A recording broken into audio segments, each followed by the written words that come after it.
Hello everyone, welcome back to this channel. In this video, I will show you the easy and clear steps on how to enable mute all notifications Microsoft Teams on computer.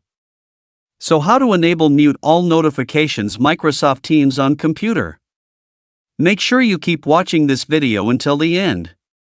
Let's get started right away. Firstly, just go to Microsoft Teams on your computer or laptop. And this is the initial display on Microsoft Teams.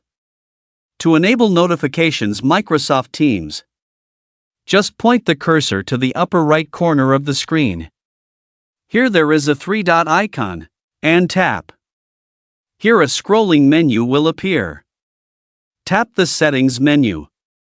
Now here it is in the Settings menu. Enter the Notifications and Activities menu. Now here in the Notifications and Activities menu there are several menus.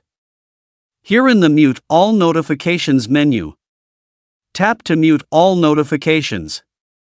This feature is useful when users want to avoid disturbances from chat messages or mentions, but still receive important notifications regarding calls and meeting schedules. So that's it, tutorial how to enable mute all notifications Microsoft Teams on computer. Thank you for watching. I hope this video is useful. See you in the next video.